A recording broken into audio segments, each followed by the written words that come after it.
Olá! Vamos aprender muitas coisas nessa parte 3 do estudo. E provavelmente teremos que fazer a parte 4. Meu plano era finalizar em apenas 2 partes, mas pelas minhas revisões, teremos que prosseguir até a parte 4, para que todo esse estudo fique completamente esclarecido em nossas mentes. Seria bem melhor ouvir esse estudo com fones de ouvido, por conta das músicas e para reduzir os ruídos externos. Eu medito bem melhor e aprendo o dobro quando faço assim. Na parte 2 do estudo, eu fiz uma introdução de 4 passos, os quais iriam resumir o estudo. Estão lembrados? No passo 3, eu disse que iríamos falar da confusão política que Satanás trabalhou para colocar na mente dos cristãos, para os dividirem não somente através da religião, mas também através das políticas de seu próprio país.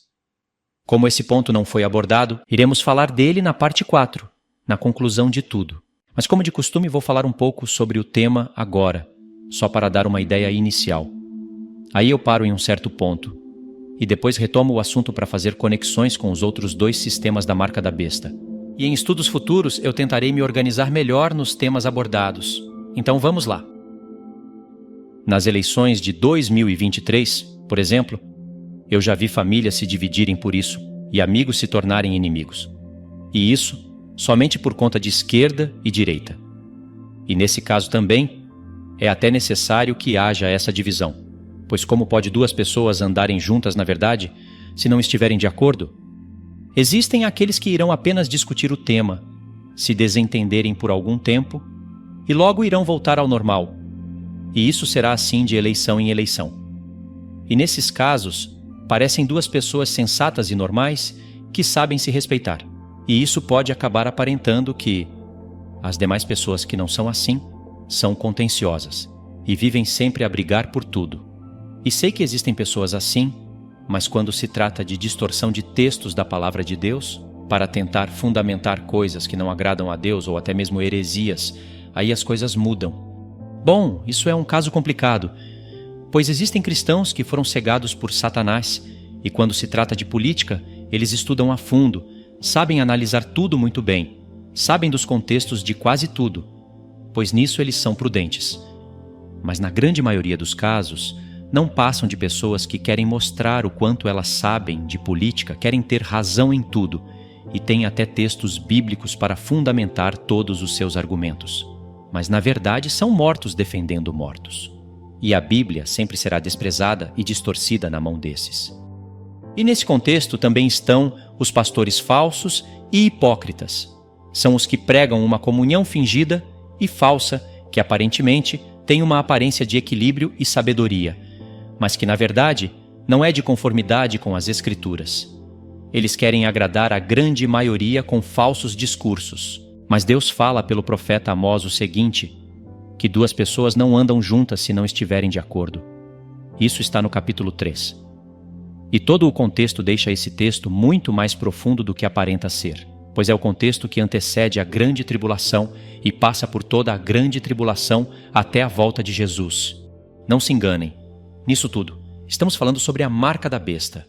Tem muita gente que pensa que isso é uma salada. Isto é, na mente delas, e falo da grande maioria, todas essas análises profundas sobre geopolítica, religião e tecnologia não têm conexão alguma em suas mentes pequenas. E assim, tudo isso para elas é uma mistura. Quando elas dizem salada, elas querem dizer misturas, e nem nessas expressões elas conseguem ser coerentes.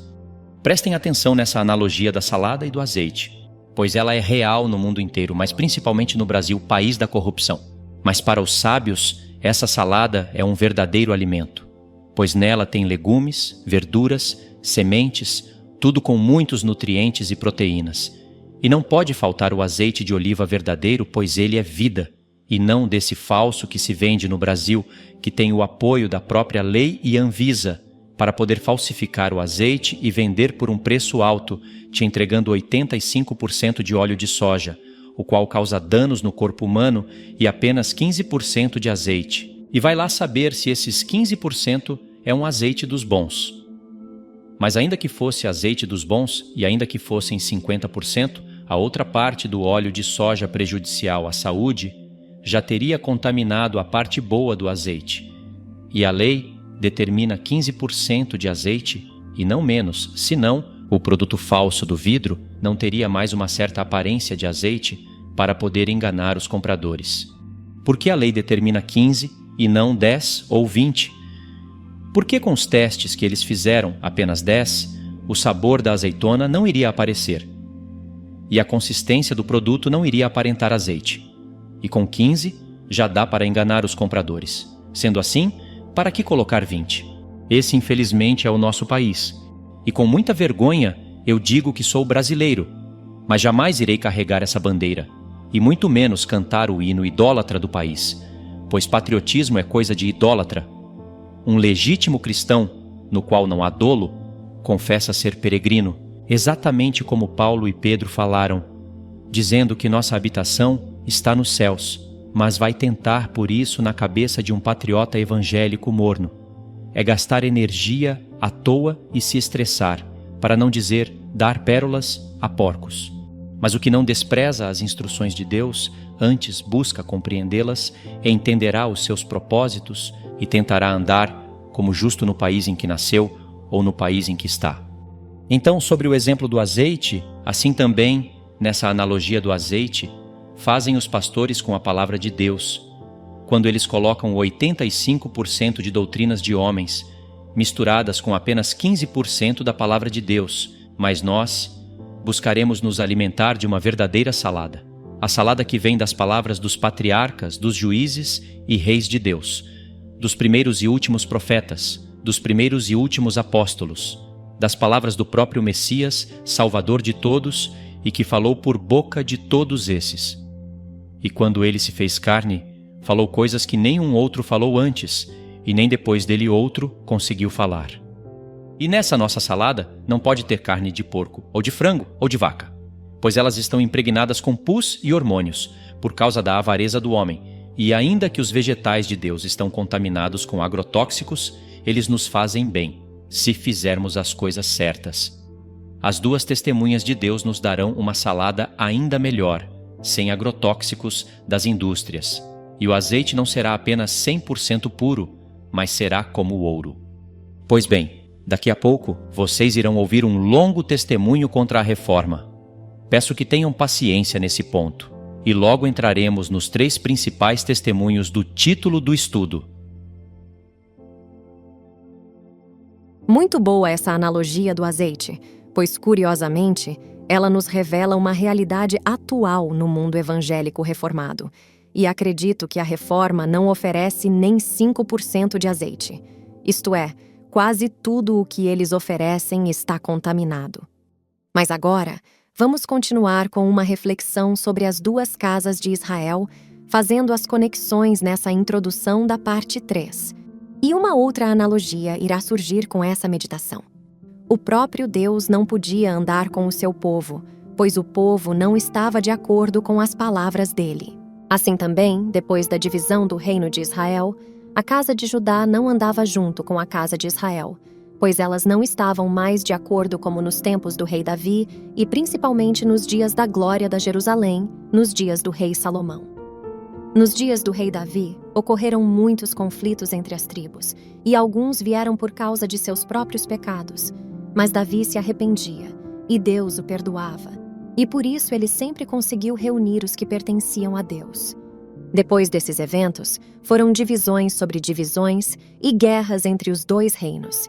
E a divisão foi tão grande que as 10 tribos também não tinham acordo entre si, e nem a casa de Judá poderia andar juntas entre si. E isso era por conta da própria política de seus reinos. E Satanás fez o pecado aumentar tanto que dentro das próprias famílias já não tinha mais comunhão. Eram somente mentiras, falsidades e grande confusão. A casa de Israel pecou tanto diante de Deus que deixou de ser povo, pois o próprio Deus as rejeitou. Mas isso foi até o tempo predeterminado para ela voltar a ser povo. E depois disso, a coisa ficou pior ainda. Deus denuncia Judá por ela ter presenciado isso e depois ter feito pior que a casa de Israel. Os profetas Jeremias e Ezequiel são destaques nessas profecias. Deus sempre teve alguns remanescentes na casa de Judá, como disse o profeta Oséias no capítulo 11. Mas também ele avisa sobre o castigo que viria sobre ela no capítulo 12, que é o castigo do tempo da grande tribulação.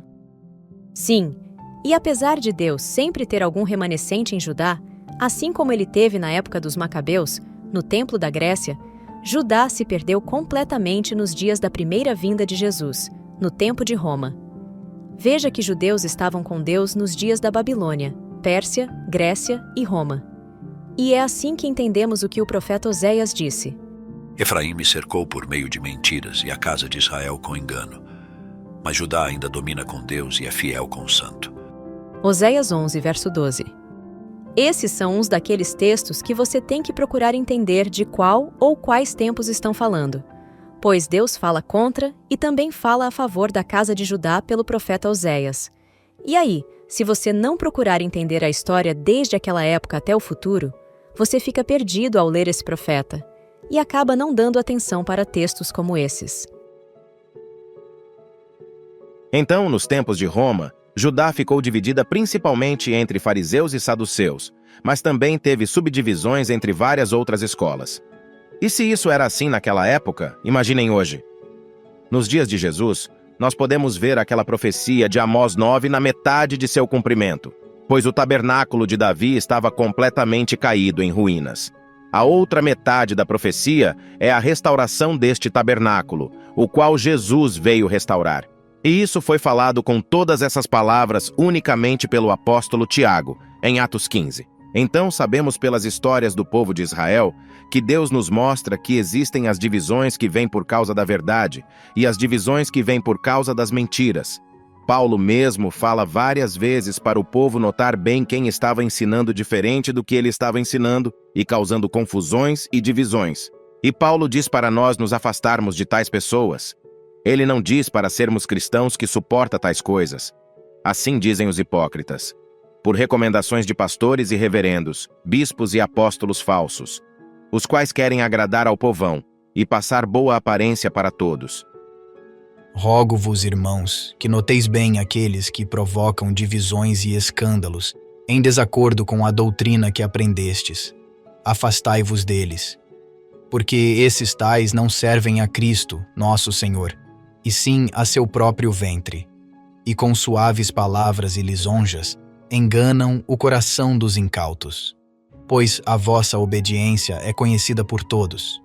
Por isso me alegro a vosso respeito, e quero que sejais sábios para o bem e simples para o mal. Romanos 16, versos 17 ao 19. Por acaso Paulo ensinou nessa carta o que a raça de víboras calvinistas ensinam? Claro que não. Notem bem como o Espírito Santo inspirou Paulo a finalizar a sua carta com tais palavras. Isso foi para nos alertar, revelando que seitas futuras iriam distorcer os ensinos de Paulo com suaves palavras e lisonjas. O amor de Deus por nós é eterno. E esta é uma verdade gloriosa, porque este amor é incondicional. Notem as palavras doces sendo direcionadas para seus ouvintes, fazendo eles se sentirem dentro desse amor. Deus não nos amou por causa dos nossos méritos, mas apesar dos nossos deméritos. A segunda verdade, a segunda declaração está no verso 30. Aos que Deus predestinou. Não fomos nós quem escolhemos a Deus. Foi Deus quem nos escolheu.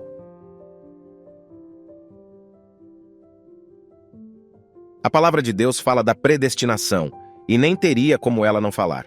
Pois Deus sempre soube de todas as coisas, mas eles modificam a predestinação bíblica, a qual é na base da presciência de Deus, como Pedro disse. Mas para eles, Deus teve que predestinar milhares de famílias para o inferno, mesmo podendo salvá-las, para fazer sentido para eles a predestinação. E assim, eles sempre irão se colocar no grupo dos predestinados para a vida. Paulo jamais falou coisa semelhante. Deus não nos escolheu no tempo, mas na eternidade. Deus nos escolheu não por causa das nossas boas obras, mas para as boas obras. Deus não nos escolheu por causa da nossa fé, mas para a fé. Deus não nos escolheu por causa da nossa santidade, mas para sermos santos. Notem como tem uma mistura de coisas óbvias, porém, misturadas com enganos sutis. E isso é um padrão na boca dessas falsas testemunhas. E vou explicar em poucas palavras o porquê eles são falsas testemunhas e serão tratadas como tais. É claro que Deus não chama o homem para um arrependimento por causa de sua santidade. Mas depois de chamá-lo, se o tal não andar em santidade, ele irá ser reprovado por Deus. Isto é, será um eleito que Deus sempre conheceu, foi chamado, justificado, mas não será glorificado. Logo será um eleito perdedor, não porque Deus quis, mas porque o homem não quis. Vou dar um exemplo incontestável. Deus sempre conheceu o Israel do tempo de Moisés, e está escrito na lei que Deus os amou e os elegeu. Não está? Mas será que esses que caíram no deserto serão glorificados? Não serão. Mas o testemunho da parte de Deus foi dado, tanto para o céu como para a terra. Ou seja, Deus colocou a vida e a morte diante deles, e quis que eles escolhessem a vida, mas eles não quiseram. Deus não deixou de ser Deus por conta disso. Mas esses bodes calvinistas testemunham tudo ao contrário. Por isso, céus e terra estarão contra esses tais no dia do juízo de Deus. Quando nós compreendemos essa doutrina da soberania de Deus na salvação dos homens, os efeitos práticos dessa doutrina são muitos. Primeiro, essa doutrina ela nos humilha diante de Deus, não depende de quem quer nem de quem corre, mas de Deus usar de misericórdia. Deus tenha misericórdia de mim, porque não depende de mim. Portanto, você que fica... Com enaltecimento e palavras elegantes, iriam enganar o coração dos que não têm entendimento. Não foi sobre isso que Paulo falou em Romanos 16? Notem quantas palavras bonitas eles falam para seus ouvintes, mas eles sempre irão modificar os testemunhos de Deus em relação à salvação e bloquear todas as outras revelações nas mentes dos que aceitarem esse falso testemunho.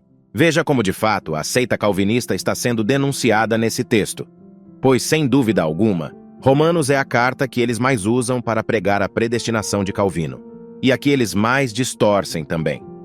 As maldições que eles criam na carta, eles as lançam para o próximo.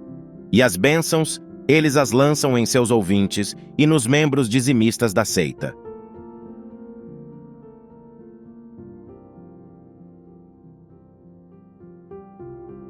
O Pai escolhe mediante a sua presciência. Isso não significa que Deus previu que eu ia crer em Jesus e por isso Ele me escolheu. Não, não é assim. Deus não escolheu você porque você creu em Jesus.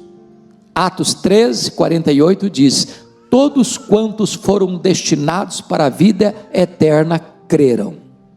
Ou seja, a fé não é a causa da eleição, a fé é consequência da eleição.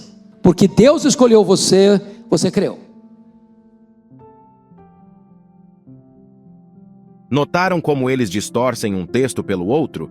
Isso acontece não em defesa do Evangelho, mas em defesa da reforma. Ora, ambos os textos mostram a presciência de Deus. Pois se Deus sabe quem serão os eleitos e quem são os que irão crer, logo, os destinados para a vida são esses, e não os incrédulos. E os que não creram não poderiam mesmo serem destinados para a vida. Lucas quer deixar claro para todos que os desígnios de Deus estão firmes, mesmo diante de uma grande maioria não acreditando. Pois como alguém que ouve a palavra, chega a ver sinais milagrosos e não crê, poderia ser destinado para a vida? Assim eles distorcem um texto claríssimo de Pedro, por uma declaração de Lucas ou de Paulo. E diante disso, o testemunho de Deus é pisado, mas as palavras do diabo do Calvino são observadas. Mas ninguém poderá desfazer a presciência de Deus. E Deus só pode ser soberano, porque Ele sabe de tudo antecipadamente. Caso contrário, não tem como Deus ser o soberano sobre todas as coisas. E esse não é o caso que Deus fica só prevendo, sem o poder de intervir em suas previsões. Pois isso é o que afirmam as falsas testemunhas de Calvino. Deus é quem levanta reis e remove reis de seus tronos, como testemunhou o profeta Daniel. Sei que o que vou falar é pesado, mas é a verdade. Tais homens são abomináveis para os céus e para a terra, são filhos malditos, como disse Pedro. Ah, não estão convencidos disso? Atentem então para as palavras desse outro impostor. Portanto, os que de antemão conheceu, ou seja, aquelas pessoas que desde a eternidade Deus escolheu, porque amou, porque quis. É um conhecimento íntimo, não é simplesmente que Deus assim soube que um dia elas existiriam e tomariam uma decisão por Jesus Cristo. Tomar decisões por Jesus? Como pode alguém ter respeito por uma besta da terra dessas? E será que esse Deus doente dele amou seus filhos e seus netos? Amou sua esposa? Porque isso teria que ser assim. Ora, esse Deus maldito dele não pode ter odiado seus filhos e não pode matá-los diante de seus olhos ainda nessa geração? Claro que poderia, caso isso que esse bode prega fosse realmente verdade. Mas graças a Deus, a boca suja desse cão só fala mentiras. E sabemos que nosso Deus não é nada parecido com o Deus calvinista dele. A nova tradução na linguagem de hoje, que é uma das versões populares que tem hoje da Bíblia, ela já traduz essa passagem como sendo escolhidos. Ela já traz escolhidos. Os que de antemão escolheu. Porque essa é a ideia do verbo conhecer aqui. É a escolha soberana de Deus. Não tem nada de presciência do tipo assim, Deus anteviu. Lembram que eu falei para vocês sobre as falsas traduções? Mas nem mesmo algumas de nossas traduções dizem isso. Isso é o que ele deseja que a Bíblia fale. E por isso ele corre atrás de alguma tradução que diga o que ele quer ouvir. Mas a palavra no grego é a palavra prognosco, isto é, conhecimento antecipado. Assim como normalmente está traduzido em outros textos, e esse perverso sabe muito bem disso. Mas um calvinista sempre será um cãovinista. Portanto, os que de antemão conheceu, ou seja, aquelas pessoas que desde a eternidade Deus escolheu, porque amou, porque quis. É um conhecimento íntimo, não é simplesmente que Deus assim soube que um dia elas existiriam e tomariam uma decisão por Jesus Cristo. Esse bode guia ataca a presciência de Deus vez após vez. E ele tem que atacar mesmo, caso contrário, o calvinismo não iria sobreviver. E o salário dele não iria ser dado todo mês. Tem vídeos que ele chega ao ponto de afirmar que não é a fé que salva, mas a eleição é que salva, sendo a fé apenas a consequência de você ser um eleito. Só isso seria suficiente para reprová-los. Mas o povão gosta de ser enganado com palavras doces. A presciência de Deus jamais anularia o plano de salvação pela fé. A eleição de Deus antes da fundação do mundo está exatamente em prever quem iria ouvir a palavra e crer. Mas para essa raça maligna, isso é um insulto. Eu, por exemplo, sei que Deus me amou. E se eu me perder, Deus me amou mesmo assim, e sempre desejou que eu fosse salvo. Não foi sobre isso que Paulo falou em Romanos 16? Notem quantas palavras bonitas eles falam para seus ouvintes, mas eles sempre irão modificar os testemunhos de Deus em relação à salvação e bloquear todas as outras revelações nas mentes dos que aceitarem esse falso testemunho. Pedro também recomendou coisas assim. E o apóstolo João, que é o apóstolo mais manso e amoroso de todos, afirma o seguinte: Todo aquele que ultrapassa a doutrina de Cristo e nela não permanece, não tem Deus. O que permanece na doutrina, esse tem tanto o Pai como o Filho. Se alguém vem ter convosco e não traz esta doutrina, não o recebais em casa, nem lhe deis as boas-vindas. Porquanto aquele que lhe dá boas-vindas faz-se cúmplice das suas obras más. 2 João 1, versos 9 ao 11. Se você ler o contexto superficialmente, ou com a motivação de distorcê-lo, você irá pensar que João fala apenas de quem nega Jesus vindo em carne. Mas não é somente sobre isso que João está falando. João apenas destaca isso porque era o que estava ocorrendo naquele momento. Ora, João também fala que você reconhece o espírito do anticristo em alguém quando ele nega Jesus vindo em carne. Não fala? Será mesmo que essa é a única maneira de detectar quem tem o espírito do mal? Claro que não.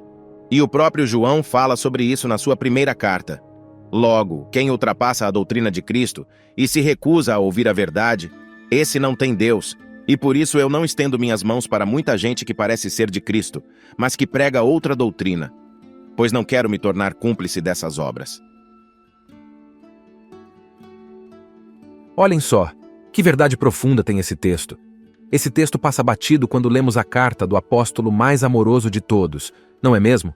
E ao considerá-lo, vemos que o Evangelho de Deus não é bem assim como os pastores pregam por aí, falando de amor para lá e amor para cá. E notem, João fala muito sobre comunhão e sobre nosso dever de amar os irmãos para estarmos na luz e verdadeiramente em Deus. Mas me parece que o povão só consegue ver esses textos sem considerar o que são amor, luz e comunhão. Me lembro também que João fala muito de falsos profetas em suas cartas, e de falsos irmãos, e falsa comunhão. Ele alerta a igreja sobre falsos mestres, sobre falsas doutrinas, sobre pessoas que ultrapassam a doutrina de Cristo. E somente nisso podemos ver claramente todas essas seitas atuais que temos falado em todo esse estudo. Sendo assim, a legítima doutrina de Cristo sempre unirá em uma verdadeira família as verdades de Deus que precisam ser restauradas. E essa verdadeira família se unirá no tempo certo.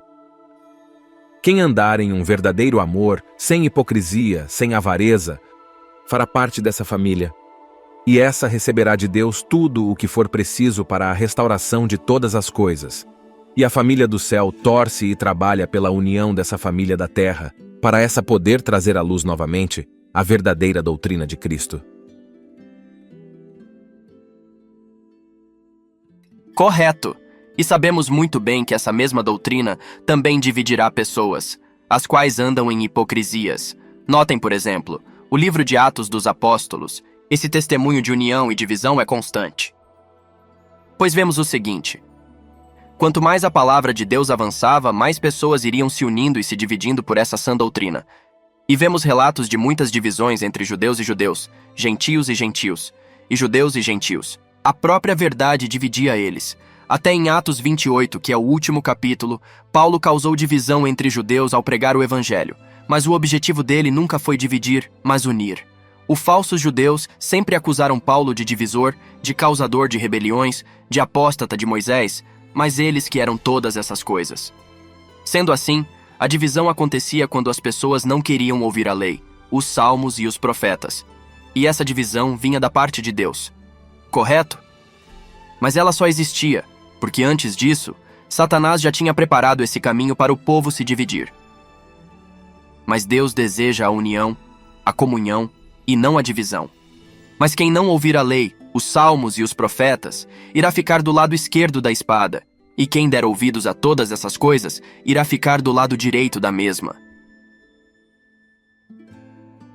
Pois no âmbito celestial e espiritual, a direita é o lado aprovado por Deus, e a esquerda é o lado reprovado. Mas no âmbito terreno, tanto direita como esquerda são reprováveis para Deus, pois Satanás tomou posse desses dois lados.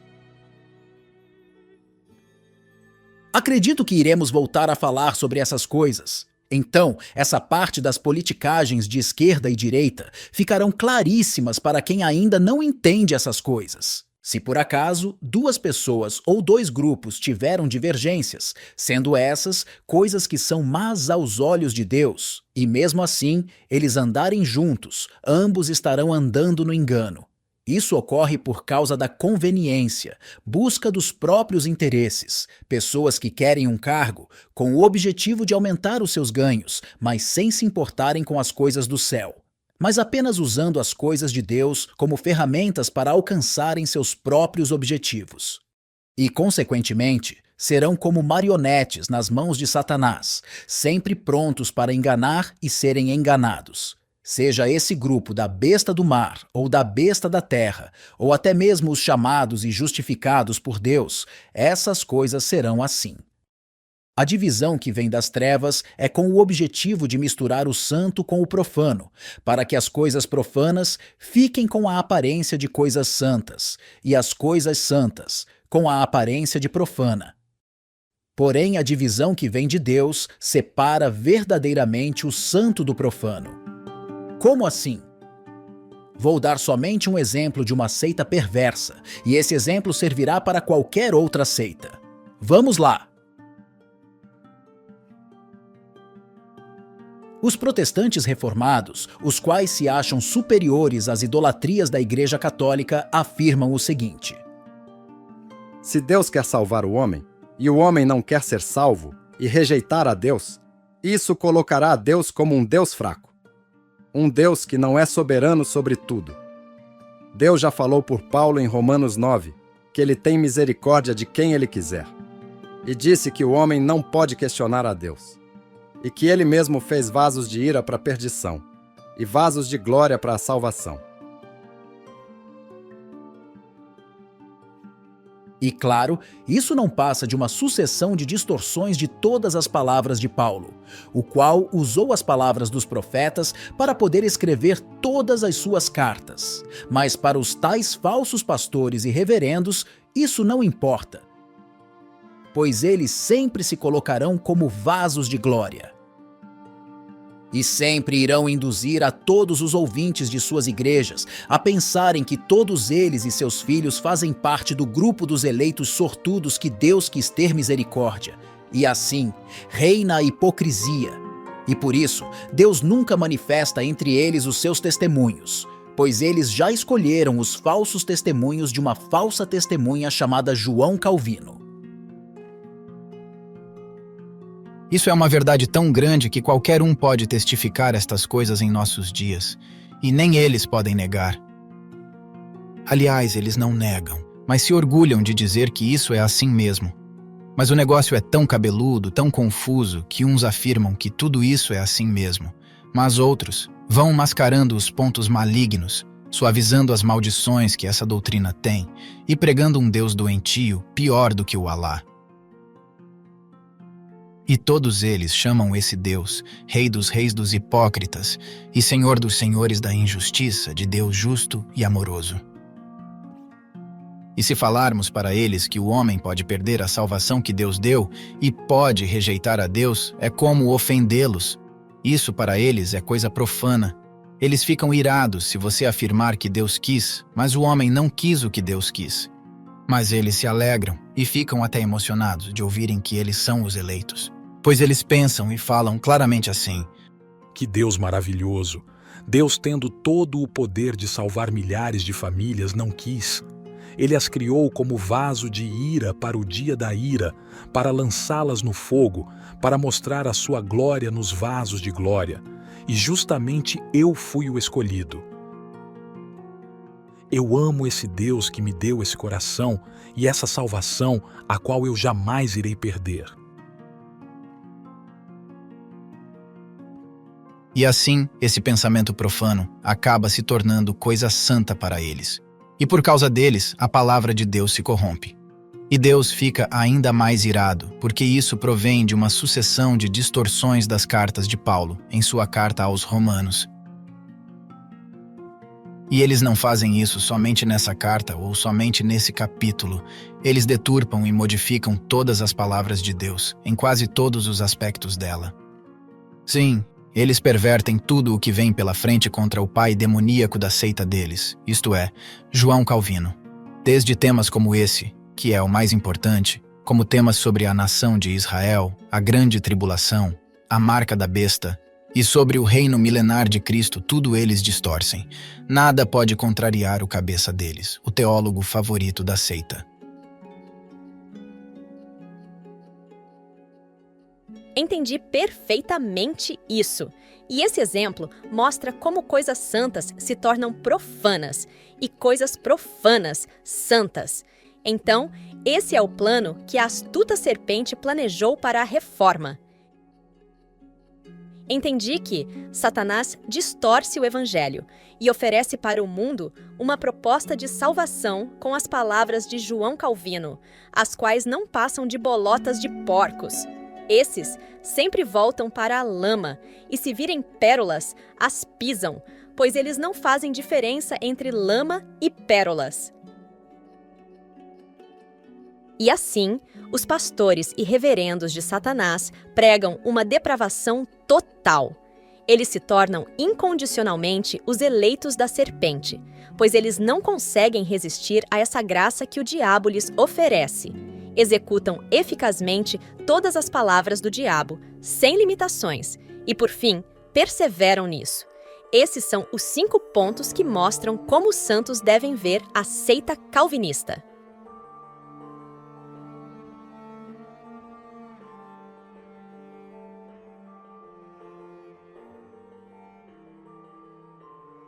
Pessoas assim estão mortas em pecados e se recusam a ouvirem a verdade. Elas vivem falando que estão salvas e que jamais perderão a salvação.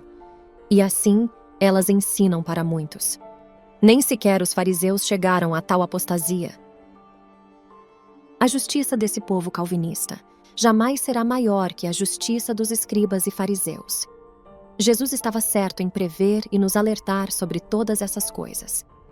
Vamos nos lembrar do que Jesus disse para muitos naquele tempo. Não penseis que vim revogar a lei ou os profetas. Não vim para revogar, vim para cumprir. Porque em verdade vos digo, até que o céu e a terra passem, nenhum i ou um tio jamais passará da lei, até que tudo se cumpra. Aquele, pois, que violar um destes mandamentos, posto que dos menores, e assim ensinar aos homens, será considerado pequeno no reino dos céus. Aquele, porém, que os observar e ensinar, esse será considerado grande no reino dos céus.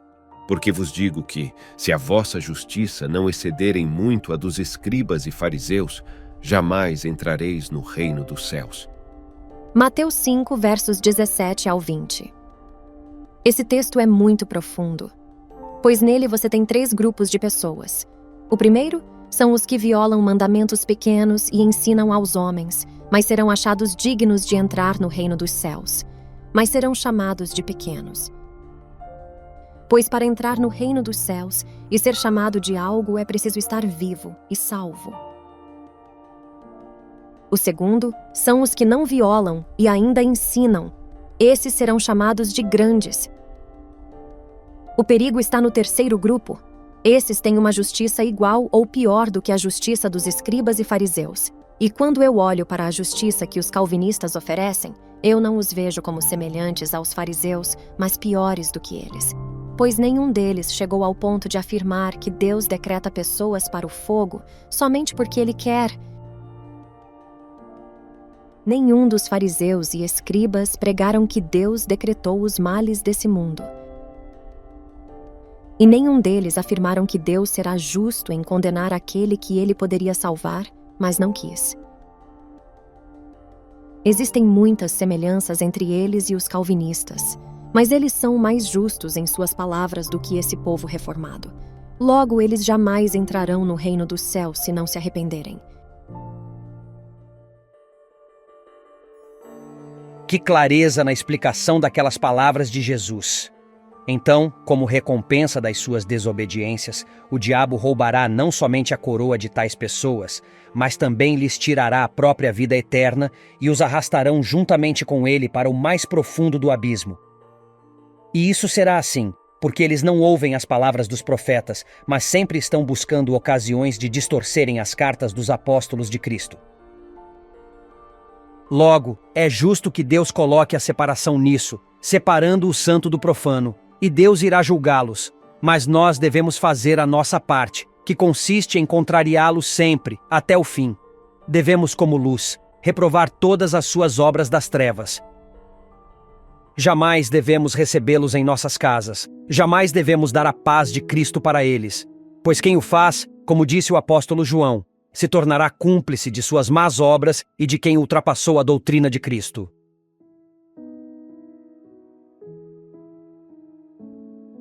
Ok, vamos ver se entendi o que foi falado sobre as palavras do apóstolo João e sobre a separação do santo e do profano. Não devemos ter comunhão com eles e com os católicos adoradores de Maria e da Senhora Aparecida deles, correto? Correto, pois um grupo profana pela direita e o outro profana pela esquerda. Entendi. Mas e com relação aos adventistas do 7º dia ou testemunhas de Jeová? Podemos ter comunhão? Não podemos. Nossa comunhão é com a luz, e não com as trevas. Por acaso estes não ultrapassam a doutrina de Cristo? Lembra das palavras do próprio João em sua segunda carta? Sim, Isso foi realmente falado nesse estudo. E também foi dito que Paulo finalizou a carta aos Romanos dizendo para os cristãos se afastarem de quem ensina coisas diferentes das coisas que Paulo ensinou. E é importante também dizer o seguinte: se por acaso você morar na casa de seus pais, e eles são assim como está sendo dito, ore para Deus tirá-los dessa cegueira. Mas ore também para você poder sair logo desse lugar. Pois quem tem esse tipo de consciência do reino provavelmente já não é mais um adolescente e está entrando na fase adulta. Logo, já estava mesmo chegando o tempo de ir morar por conta ou ter uma família. Honre seus pais, como está escrito. Porém, honre muito mais a Deus, como também está escrito. Se caso seus pais adoram a meretriz Maria dos Católicos, a qual não é mãe de Jesus, ou adoram o demônio do Calvino, o qual é filho de Satanás, ou adoram a Jezabel dos Adventistas, esposa do dragão, importa amar a Deus acima de tudo isso. Deus irá julgar a cada um segundo as suas obras. Se você tiver oportunidade e poder para convencer seus pais ou seus filhos, você deve fazer. Contudo, eles só irão te ouvir se você tiver um bom testemunho como filho ou como pais. E jamais dobre os seus joelhos para esses infiéis pastores e reverendos com aparência de mestres, pois Deus há de julgar severamente quem alterar sua justiça e a converter em lodo diante dos homens. Bom, tudo o que foi falado até aqui foram acréscimos sobre tudo o que foi falado nas partes 1 e 2 do estudo. Devemos prosseguir na mesma linha de raciocínio. Estamos aprendendo sobre como Satanás trabalha com perseverança e muita astúcia na política e na religião, que são 2 dos 3 pontos da marca da besta. No estudo anterior, faltou concluir as coisas que foram faladas no 4º passo, certo? Esse 4º passo tem muito a ver com o sono das 10 virgens e com os 2 dias e 2 noites proféticas, vindo depois disso o famoso 3º dia profético das Escrituras. Essas coisas apareceram um pouco na parte 2 também, mas a conta profética não fechou. E quando chegarmos nesse ponto, iremos viver 2000 anos de história em 2 dias proféticos, divididos em 2 dias e 2 noites. Vamos prosseguir então, jogando água para tirar a maquiagem da meretriz católica. E vocês verão a sua nudez e como ela fede. Essa meretriz romana recebeu de seu verdadeiro marido um kit beleza e um grande disfarce. Ela se banhou, se vestiu com vestes escarlates, se perfumou, se maquiou como uma meretriz e disse: Eu sou a reforma, sou rainha, não sou viúva. Além de mim, não há outra esposa do Cordeiro. Nunca irei ver a vergonha, e jamais perderei a salvação, e nem mesmo precisei de obras para tê-la. Eu a recebi de graça, estou nas mãos de Deus, e daqui ninguém poderá me arrebatar. Essas são palavras de uma meretriz velha, com rugas e com mácula, a qual não se prepara para encontrar com o seu marido. Mas no lugar do seu marido e da sua lei, recebeu um amante chamado João Calvino. E obedece todas as suas leis, os seus preceitos e estatutos. Talvez mais de 95% das pessoas ainda são ingênuas, e a maioria estão iludidas e andam seduzidas por Satanás. E acreditam que a reforma foi um processo de restauração que o próprio Deus iniciou, e que a luz veio surgindo de pouco a pouco. Elas olham para o tempo de Martinho Lutero, para o tempo de João Calvino, e olham para hoje e dizem: olha, quanta luz em nossos dias.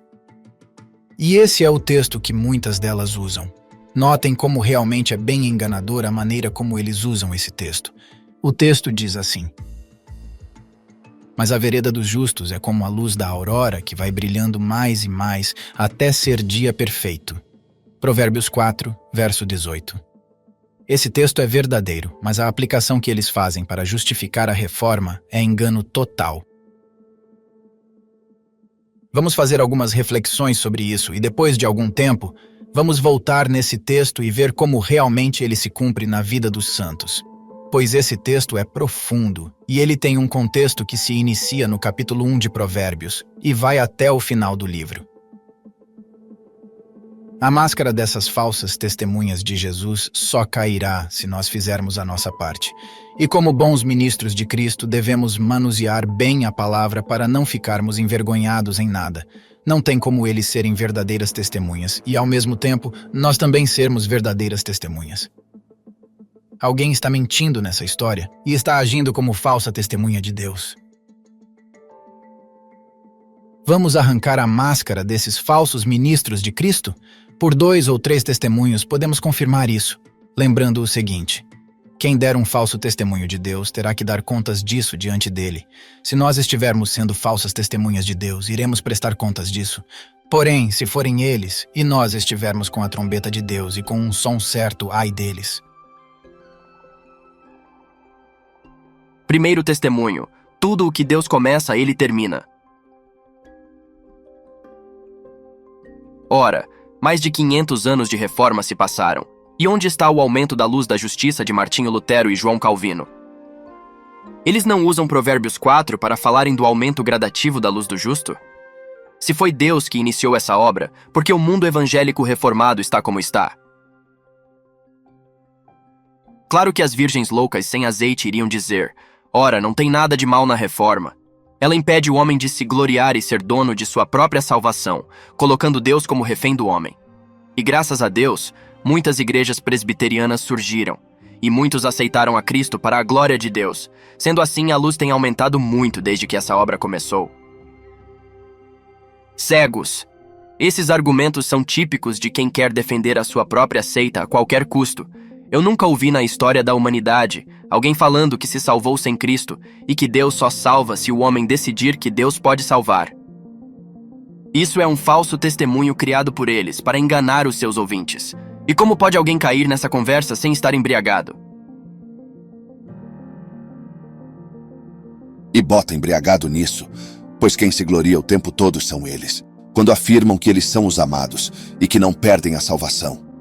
E isso para eles é o amor de Deus. Mas para aqueles que Deus não quis amar e salvar, é a justiça de Deus. Só um capeta muito sem vergonha iria conseguir afirmar isso e ainda se sentir feliz.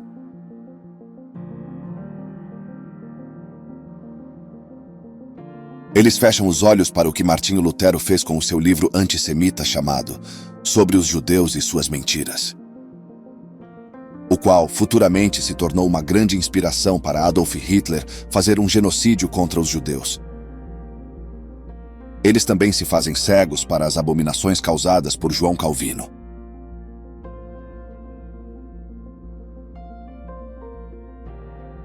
A interpretação da Bíblia por João Calvino justificou o assassinato de seus oponentes teológicos. Ele próprio não cortou nenhuma cabeça ou acendeu qualquer fogo que queimasse os hereges vivos, mas a pregação de João Calvino do Antigo e do Novo Testamento reivindicou essas penas capitais alinhadas com os supostos interesses de Deus. Calvino prendeu Serveto, seu principal oponente e acusador. As 38 acusações oficiais incluíam a rejeição da Trindade e o batismo infantil. Os magistrados da cidade o condenaram à morte. Calvino implorou para que Serveto fosse decapitado em vez do método mais brutal de queimar na fogueira, mas sem sucesso. Algumas pessoas veem a compaixão de Calvino em buscar um método de morte mais humano, mas no final das contas ele apoiou a morte de Serveto e todos esses hereges.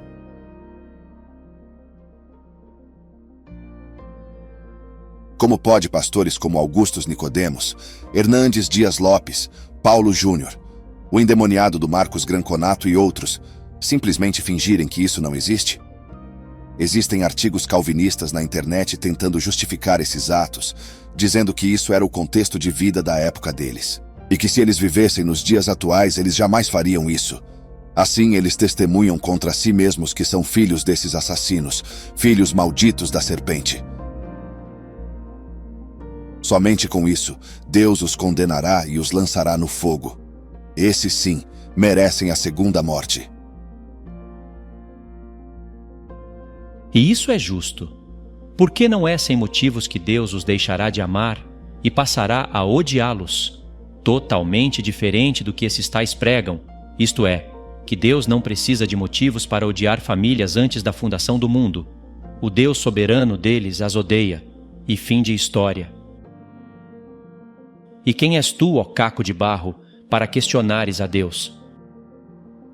Se Paulo pudesse ver o que essas víboras têm feito com seus ensinos, certamente ele os entregaria para Satanás, pois Paulo disse para Timóteo ensinar para a igreja o seguinte: este é o dever de que te encarrego, ó filho Timóteo, segundo as profecias de que antecipadamente foste objeto, combate firmado nelas o bom combate, mantendo fé e boa consciência, porquanto alguns, tendo rejeitado a boa consciência, vieram a naufragar na fé. E dentre esses se contam Himeneu e Alexandre, os quais entreguei a Satanás, para serem castigados, a fim de não mais blasfemarem. Isso está logo no início da carta. E no decorrer dela, Paulo fala que Deus quer a salvação de todos os homens, mas as bestas dizem, todos são todos, e aí eles vão buscar exemplos na própria Bíblia para mostrar que todos não são todos os homens do mundo. Mas o todos desses textos são os eleitos calvinistas. E os exemplos que eles dão são tão tolos que mostram que, de fato, eles já têm suas mentes cauterizadas e por isso mesmo rejeitam toda boa consciência. E o fim de muitos deles é naufragar na fé. Eles só aparentam estar de pé para trabalhar para Satanás e fazerem muitos outros naufragarem na fé. E mais uma vez, assim como na carta aos Romanos, o Espírito previa um povo no futuro distorcendo e ensinando tudo ao contrário do que Paulo ensinava. Olhem só para as palavras finais de Paulo nessa carta. Se alguém ensina outra doutrina e não concorda com as sãs palavras de nosso Senhor Jesus Cristo e com o ensino segundo a piedade, é infatuado, nada entende, mas tem mania por questões e contendas de palavras, de que nascem inveja, provocação, difamações, suspeitas malignas, altercações sem fim, por homens cuja mente é pervertida e privados da verdade, supondo que a piedade é fonte de lucro. E por acaso, Deus matar milhares de famílias sem motivo algum, somente pelo poder de ser Deus, é um ensino segundo a piedade?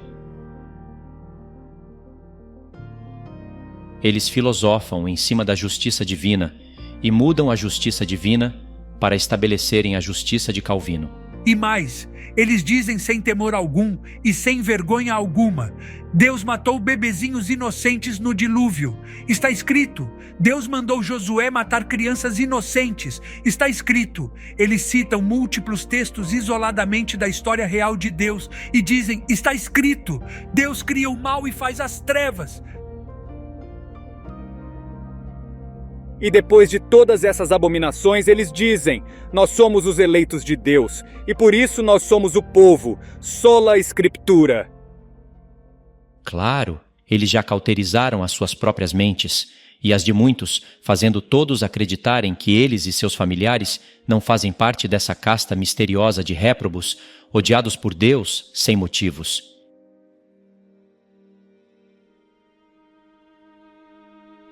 E homens perversos como Augustus Nicodemos, não querendo de modo algum que alguém escape desse laço de Satanás, sobe nos púlpitos das igrejas e afirmam em várias pregações que Deus não tem culpa dos pecados do homem.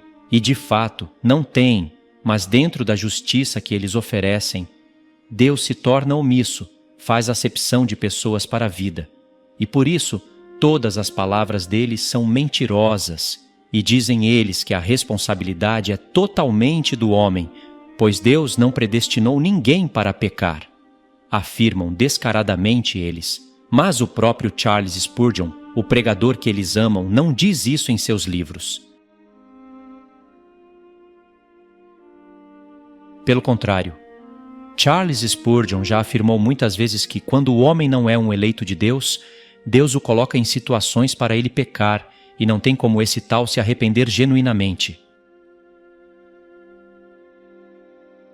Tem vezes que eles tentam esconder o que os bodes guias deles afirmaram, e tem vezes que eles tentam suavizar as palavras pesadas que foram escritas. Isso depende do nível de hipocrisia de cada pregador, pois tem aqueles que não se envergonham de nada e falam tudo abertamente. E por isso que ficamos sabendo dessas aberrações faladas em nome do Evangelho de Jesus. Muitos já perceberam isso. Deus decretou o ataque às Torres Gêmeas. Sim, com toda certeza do meu coração. E Deus não se torna um Deus mau por causa disso? Não. Ele pode fazer o que ele quiser. Sim, ele pode fazer o que ele quiser. Assim, deixa eu te falar. Eu posso chamá-lo de assassino se ele matar alguém? Não, ele pode. Ele matou no dilúvio um monte de bebezinho inocente. Quantos bebês tinha na Arca de Noé? Quantos bebezinhos recém-nascidos, inocentes, estavam na Arca de Noé? Então, mas ali não foi um juízo de Deus? Sim, contra quem? Um juízo de Deus contra um povo perverso, Sim, né? Inclusive os bebezinhos. Tais filosofias diabólicas, faladas em nome da santidade de Deus, satisfazem somente os de coração exercitado no amor a si mesmo e na hipocrisia. Ele salvou rato, salvou boi e cachorro. Ele não salvou nenhum bebê. Ele faz o que ele quer. Ele faz o que ele bem entender. Então, eu não vejo problema nenhum nisso. E ainda ouvimos dizer o seguinte: com uma hipocrisia totalmente depravada, eles dizem que a soberania divina do Deus doente deles está totalmente de acordo com a responsabilidade do homem. E nessa teologia, que podemos chamar de a teologia dos hipócritas, esses tais afirmam que Deus deu todas as oportunidades possíveis para tais homens se salvarem, mas eles não quiseram, pois não eram das ovelhas de Jesus. E assim, eles concluem que tais homens serão condenados justamente pelos seus próprios pecados e pelas suas próprias responsabilidades. Isso não é de fato um ministério das trevas? Claro que sim, pois essa conversa de besta da terra não altera em nada o resultado final dos fatos. Ou seja, o fato que Deus teve prazer em odiar milhares de famílias antes mesmo delas nascerem, e simplesmente, no lugar de salvá-las, as abandonou em seus próprios pecados, para depois disso condená-las como vasos de ira. Somente para fazer um contraste com as famílias de vasos de glória, as quais Deus quis salvar. Na mente desses depravados, essa era a única maneira de Deus demonstrar a sua soberania sobre todas as coisas. Ou seja, as esposas, os filhos, os netos e os membros das igrejas dessas serpentes sempre serão os eleitos. Eles negarão isso com as palavras quando forem interrogados, mas, em suas pregações, isso está sendo sugerido para todos, dia após dia. E se caso eles não falassem assim, sugerindo a bênção para seus ouvintes e a maldição para os outros, quem iria ficar ali para ouvir que eles podem estar sendo enganados por Deus? Logo, ninguém iria permanecer nesse lugar, e os dízimos não iriam mais entrar nos bolsos desses lobos. Augustus Nicodemos, como você e seus seguidores escaparão da condenação no dia do juízo de Deus? Hernandes Dias Lopes, homem que tem a aparência de cordeiro e as palavras doce como mel, mas com coração cheio de hipocrisias calvinistas, fala palavras como dragão. Se Deus colocar um câncer em seus filhos e os matar na sua frente, qual será a sua pregação daí em diante? Marcos Granconato, por que Deus não poderia fazer isso com a sua família? Você e sua família são melhores do que todas aquelas famílias que o seu Deus profano vai matar? Acha mesmo que a sua novela hipócrita que você faz nos púlpitos irão te livrar quando Deus te pedir contas do testemunho que você deu dele, quando afirmou que Deus salva somente quem ele quer? E quando você faz muitos membros da sua igreja e muitos cristãos internautas acreditarem que jamais perderão a salvação, você por acaso não se tornará o tropeço de muitas almas? Bode Paulo Júnior, você que começou bem, mas acabou como um desgraçado que vive dando falsos testemunhos do caráter de Deus e sempre está à procura de seitas para denunciá-las, com o fim de justificar o calvinismo através delas. Os céus e a terra, que um dia Deus tomou como testemunhas dele, mostrando que ele colocou a vida e a morte diante de Israel, e sempre quis a vida deles, irão testemunhar contra todos vocês no grande trono branco, diante dos eleitos de Deus. E vocês, não satisfeitos com tudo isso, ainda pregam um Deus completamente louco, esquizofrênico, um Deus soberano que decreta todos os males deste mundo. E com essa sede insaciável de heresias, vocês ainda pregam um Deus que engana milhares de pessoas, fazendo elas acharem por algum tempo que são justificadas e eleitas. Eu acredito que todo santo que teme a Deus entenderá como é sério você modificar o caráter de Deus, alterar os testemunhos de Deus, apresentá-lo como tirano e dizer que tudo isso é justo. Alguns ou muitos podem dizer: meu Deus, que palavras pesadas! Isso são palavras de graves acusações contra os homens de Deus. Você por acaso está querendo ser juiz da salvação? E como não concordar com essas palavras, por mais pesadas que elas sejam, sendo que elas falam o que é reto aos olhos do Senhor? Essas palavras não são pesadas, mas mostram a seriedade do assunto. E todas essas palavras contra esses supostos homens de Deus concordam com os testemunhos dos verdadeiros homens de Deus, isto é, os profetas de Deus. Pois basta alguém ler qualquer profeta inteiro, que esse tal encontrará todos esses testemunhos contra essa seita repugnante calvinista. E os juízes da salvação são essas víboras chamadas de pastores e reverendos, os quais querem decidir como que Deus deve exercer a sua soberania. O Deus doente de todos os calvinistas chega a ser capaz de iluminar muitas famílias, fazendo-as provarem do dom celestial participantes do Espírito Santo e da boa palavra, sem ter tido a menor vontade de salvá-las? Como assim? Como pode alguém receber todos esses dons de Deus e não ter nascido de novo? Esse testemunho é falso e por isso eles são falsas testemunhas, transfiguradas em ministros de justiça, como Paulo já havia nos advertido. Se esse Deus louco desse povo doentio realmente existisse, então ele faria isso somente para mostrar que ele é capaz de tudo, e pode tudo, até mesmo enganar pessoas fazendo-as acreditarem que um dia foram eleitas. Eles também dizem: não sabemos explicar isso, mas isso é assim, porque nosso papai João Calvino nos ensinou assim. E ainda modificam todas as palavras de Paulo, de Pedro, de Tiago, de João e as palavras do próprio Jesus, para fazer parecer diante de todos que o Deus calvinista pode fazer isso com muitas famílias e ser justo.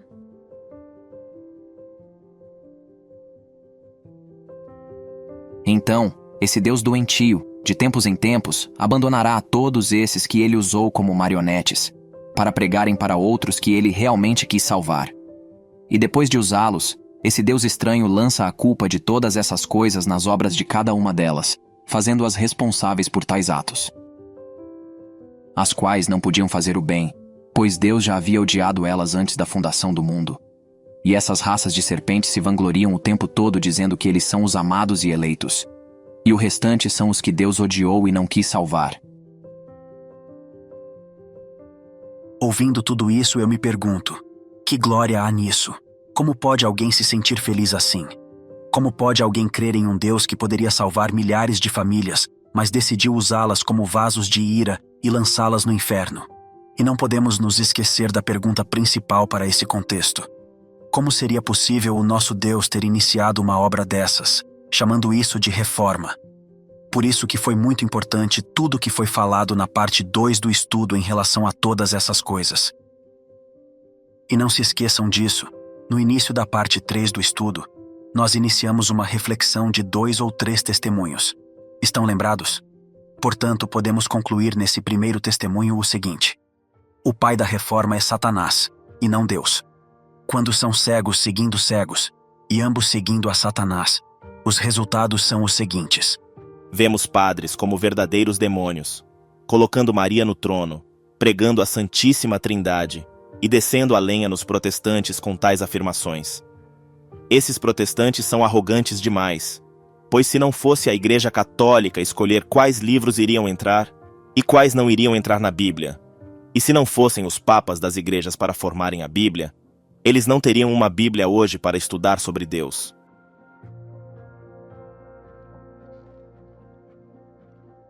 Agora esses reformados colocam suas Bíblias debaixo do braço e vão para seus cultos desprezar a Nossa Senhora, a mãe do nosso Deus. e falar mal da nossa Santíssima Igreja Católica Apostólica Romana, a qual Jesus fundou. Sim, quantas vezes ouvimos padres vomitando esse lixo no YouTube? E por outro lado, temos os cegos da Reforma com tais afirmações. Se não fosse Martinho Lutero, todos vocês estariam ainda adorando um Papa da Igreja Católica Romana. Santo Deus, como é feio ver filhos da prostituição disputando a glória que deveria ser de Deus. Parece uma briga de carneiro de 2 chifres contra um bode peludo. E o resultado disso gera a profanação do santuário de Deus. E com todas essas reflexões, nós encerramos o primeiro testemunho. Vamos então para o segundo testemunho.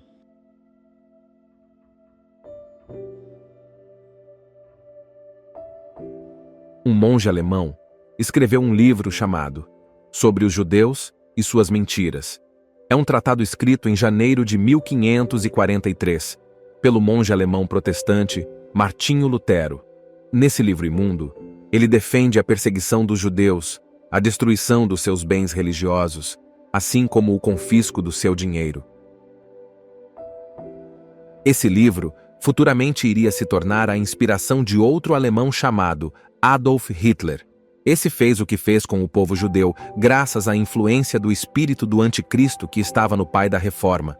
Notem, Martinho Lutero começou bem, e Deus poderia ter usado-o para o bem, mas com o seu poder de escolha, deu lugar ao diabo, e a prova disso são os resultados de suas obras. Perfeito. Isso são fatos que os calvinistas decidiram que foram fatos predestinados para não serem abordados por eles, pois o livro desse assassino em massa está aí, para todos lerem e comprovarem todas essas coisas. Ora, se Deus se irar contra seu povo, ele mesmo levanta um rei e um reino para os castigar, como ele sempre fez.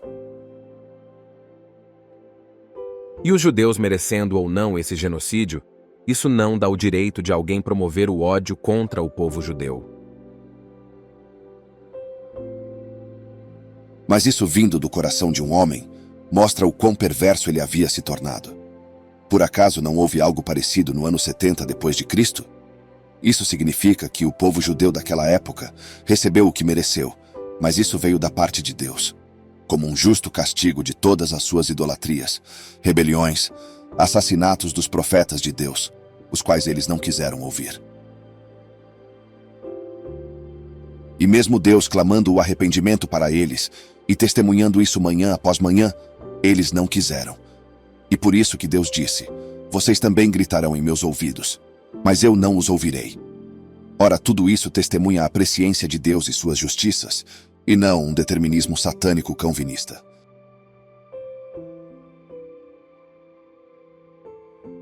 E será que Deus estaria louco? Pois se Deus os predestinou para não ouvirem nada, porque Deus iria clamar, fazer promessas e depois castigá-los severamente, por que Deus entregaria seus profetas para morrerem por algo que Deus já havia resolvido? Isto é, que não haveria arrependimento da parte deles. E o que Paulo fala em Romanos 9 sobre o povo incrédulo que estava endurecido pelo próprio Deus? Ele diz que desejaria ser separado de Cristo por amor aos irmãos dele.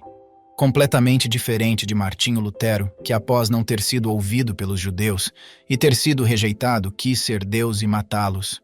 Martinho Lutero arderá no fogo do inferno junto com João Calvino e seus admiradores pastores e reverendos. João Calvino seguiu os mesmos passos de seu pai e do pai de seu pai. Pois quem aceita as obras de Martinho Lutero, aceita também o pai de Martinho Lutero. E o diabo não é nosso pai. E hoje, reverendos e pastores distorcem o Evangelho de Cristo por causa desses homens e de seus livros, e ainda citam os nomes desses imundos dentro de seus templos, instigando a todos a comprarem seus livros e lerem em suas casas. E em seus livros, eles semeiam na cabeça do povo o desprezo pelo povo judeu, afirmando que a terra de Israel e os judeus que nela estão nada tem a ver com Deus, e que Deus não tem mais nada para tratar com eles. Ora, isso jamais pode vir do Espírito Santo. Se você abrir a Bíblia agora mesmo, em qualquer profeta do Antigo Testamento, logo você encontrará os profetas de Deus desmentindo esses membros da besta da terra vez após vez. Bom, ainda estamos no segundo testemunho, mas podemos a partir de agora ir relembrando e trabalhando também em cima daquele exemplo da Trindade que foi falado na parte 2 do estudo.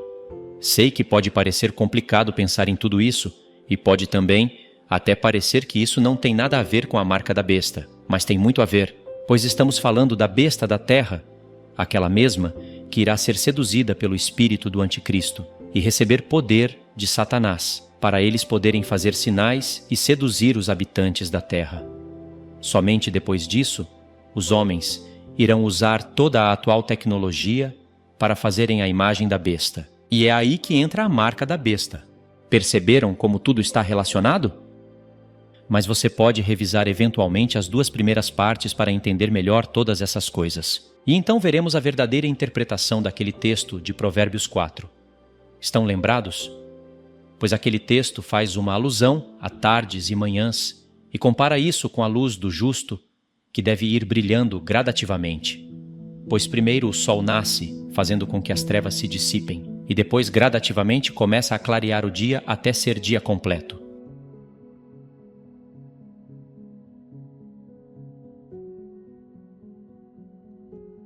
Vamos então avançar mais um pouco no caminho da justiça e ver a verdadeira luz ir aumentando até ser dia perfeito. Pois assim está escrito: Porque comem o pão da impiedade e bebem o vinho das violências.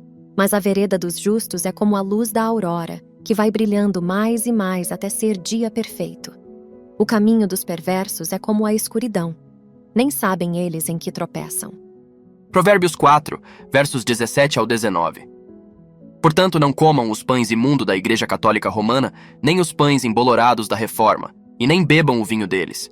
Esses tais enganam o povo com uma sabedoria de baixo, mas os profetas e apóstolos trazem luz para o povo com a sabedoria que vem do alto. O apóstolo Tiago fez um contraste sobre essas 2 sabedorias, lembram? Uma, ele diz que é pura, pacífica, indulgente, tratável, plena de misericórdia e de bons frutos, imparcial, sem fingimento. Mas a outra, ele diz que é terrena, animal e diabólica. De onde ele tirou isso? Ele não disse, pois ele não mencionou nenhuma referência. Eu sei que ele pode ter tirado isso de várias passagens das Escrituras, só que existe uma passagem que aparece essas 2 sabedorias no mesmo contexto, e eu acredito que foi esse o texto principal que iluminou a mente de Tiago. Ouçam esse texto, prestando bem atenção em cada palavra. Provérbios capítulo 9. A sabedoria já edificou a sua casa, já lavrou as suas 7 colunas, já sacrificou as suas vítimas, misturou o seu vinho e já preparou a sua mesa. Já deu ordens às suas criadas, já anda convidando desde as alturas da cidade, dizendo: Quem é simples, volte-se para aqui. E aos faltos de entendimento diz: Vinde, comei do meu pão e bebei do vinho que tenho misturado. Deixai os insensatos e vivei, e andai pelo caminho do entendimento. Entenderam?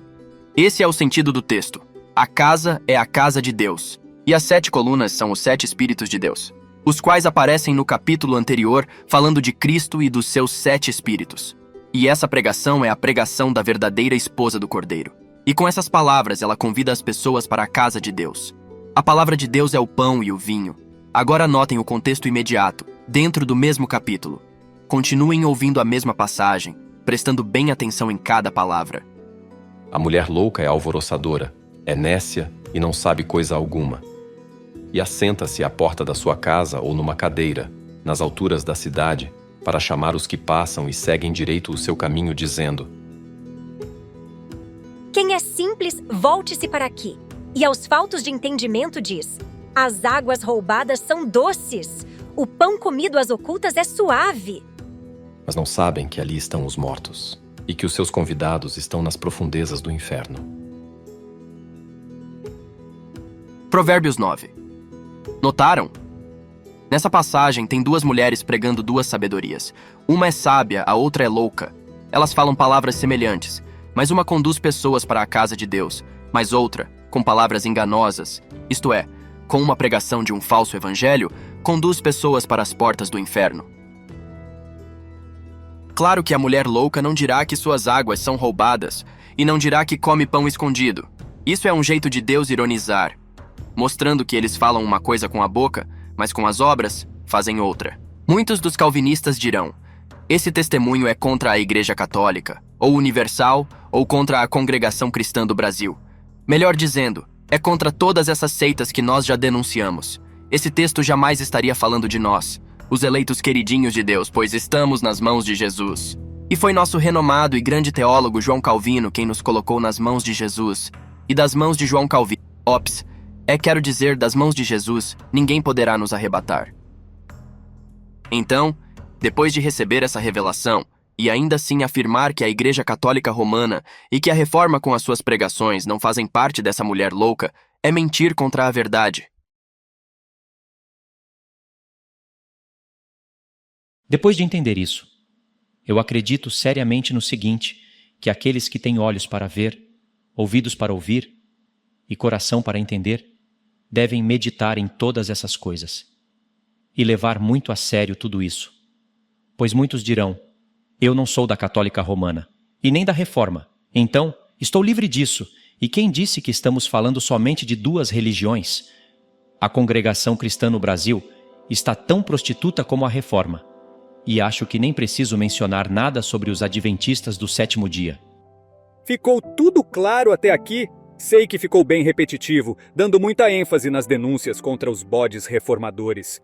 Mas caso vocês não tenham percebido, eles começaram pequeno, mas cresceram até se tornarem grandes. E já são maiores que todas as demais seitas evangélicas.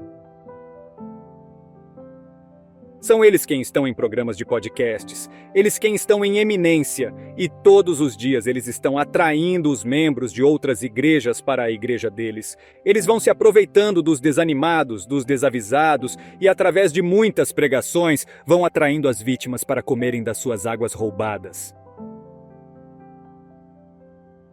E para todos os que não têm entendimento, eles mentem dizendo palavras agradáveis que todos querem ouvir. Tipo assim, lá o seu pastor dizia que se sair da igreja, perde a salvação. Aqui você tem a sua salvação garantida, pois salvação não se perde.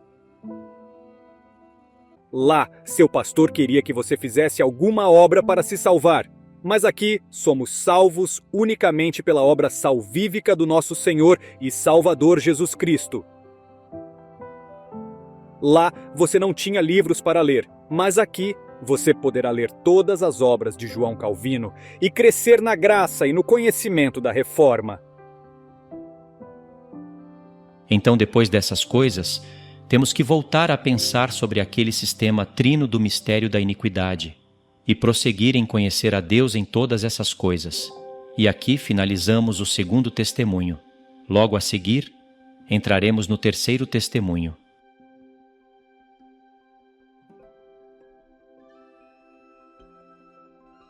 Pois bem, aquele sistema trino forma um mistério, chamado pelo apóstolo Paulo de mistério da iniquidade, 2 Tessalonicenses 2, verso 7. Essa iniquidade combate contra o mistério do Evangelho, Romanos 16, verso 25. Esses três sistemas têm cada um a sua distinção e característica, mas formam um único Deus. Ora, se Satanás promoveu essa corrupção católica romana para dentro do cristianismo, que é santo e puro, e viu que fez sucesso entre os que dormem, ele não faria semelhante no mundo geopolítico e tecnológico? Sim, e já fez, mas ele ainda está aperfeiçoando essas três entidades. Tanto a primeira pessoa dessa trindade, como a segunda e a terceira pessoa, devem se tornar um só Deus nesse mundo. Isto é, a unificação do sistema geopolítico, religioso, do qual estamos falando, e, por fim, o sistema tecnológico. E é exatamente aí que entrará a imagem da besta e o número do seu nome. Por isso também, como foi falado na parte 1 e 2 do estudo, o número 6 por 3 vezes, formando uma simetria numérica. Essa revelará por meio de códigos as obras malignas deste mundo. E isso sempre acontecerá através das várias criações dos homens. E como o homem foi criado no sexto dia, ele recebeu o número 6 como selo de sua criação. Foi nesse dia também que o homem pecou. Não foi depois do sétimo dia, como a maioria erradamente pensa. E não é por acaso que a sexta festa de Deus É festa que realiza a expiação dos pecados. Deus nunca faz nada por acaso. Sim, Deus nunca fez nada por acaso, pois mesmo depois da festa da Páscoa, que é a festa onde ele morreu pelos nossos pecados, ainda tem a festa do dia da expiação, que é onde Jesus aparecerá em nuvens, para nos libertar de uma vez por todas de nossos pecados, isto é, nos tirar do número 6 e nos conduzir para o número 7. E isso também significa o seguinte para os que estiverem vivos nesse tempo: sairão vitoriosos do número 666 e irão para o descanso de Deus no 7º dia. Prestem atenção nisso.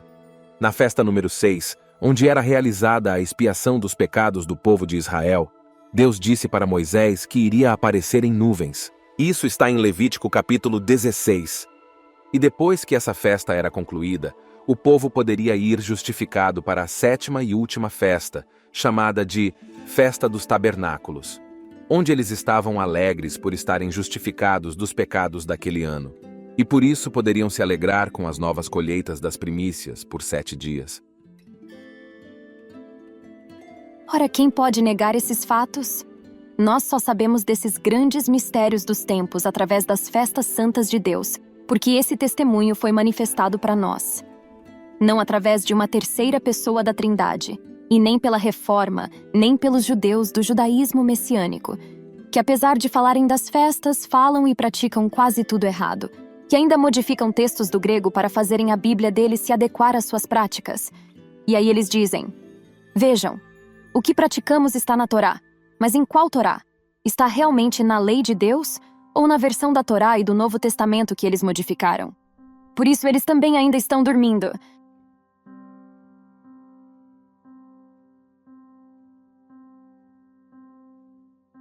Sendo assim, o que sabemos, aprendemos diretamente do Espírito de Deus, através das Escrituras, verificadas e confirmadas com o contexto geral de toda a história de Deus com o seu povo. Sem a interferência judaica, sem a influência maligna da Reforma, mas com o estudo da lei, dos Salmos e dos Profetas, comparando todo o Antigo Testamento com todo o Novo Testamento. Muito bom. E acrescento o seguinte: além de tudo isso, devemos usar o grego e o hebraico quando for necessário, pois essas duas línguas são importantes, têm revelações importantes e nos ajudam a denunciar algumas mentiras que foram sutilmente e descaradamente introduzidas em algumas de nossas traduções. E para aqueles a quem Deus deu esse dom, devem testemunhá-los sem distorcerem nada, nem o grego e nem o hebraico. E se vierem a cometer erros, e com certeza cometerão alguns, Deus irá apontá-los. E esses homens irão reconhecer seus erros e irão corrigi-los diante da igreja. Pois esses não vendem livros, não vendem cursos de teologias humanas, e doutrinas de homens não podem acorrentá-los. Eles não terão dificuldade alguma em mudar suas opiniões quando for necessário. E por isso, poderão ajustar ou corrigir os seus ensinos de conformidade com os ensinos dos profetas de Deus. E como é bom ouvir tais instruções, pois tudo isso me leva a concluir o seguinte: quando alguém está disposto a defender sua seita, e o cabeça de sua seita não tem grego e nem hebraico que irá deter o infiel. E semelhante a um quarto animal, ele irá pisar e destruir todos os testemunhos de Deus com suas unhas da Grécia, e devorar tudo com os seus dentes de Roma. Logo, jamais daremos a glória para papas, padres ou para Martinho Lutero e João Calvino, as duas bestas da Reforma, ou a Igreja Metodista Wesleyana, ou para Charles Russell, fundador da seita dos Testemunhas de Jeová. Nem iremos mencionar os ensinos da meretriz Ellen White, cabeça da seita adventista, nem ensinos de qualquer outro cabeça de qualquer outra seita, como se fossem as palavras de Deus. Nem daremos a glória para homens de Deus, os quais buscaram a verdade em suas gerações. Pois cada qual receberá de Deus o seu devido louvor. Pois a glória pertence a Deus, e esse sempre dá o seu louvor citando o nome dos patriarcas, ou de seus santos profetas, ou de seus santos apóstolos. Pois foram eles quem sofreram para viver, testemunhar e registrar os testemunhos de Deus. Por que será que é tão difícil das 10 virgens entenderem essas coisas? Quando a igreja começar a agir assim, ela já estará com azeite puro e preste a receber azeite de ouro. E nosso dever é orar, esforçar as mãos e trabalhar para que o fundamento da casa de Deus seja reconhecido pelas duas casas de Israel e o povo retome a reedificação da casa até se completarem as 70 semanas. Pois no final desta, toda a casa estará edificada. Nós fazendo parte disso ou não, essa casa será edificada.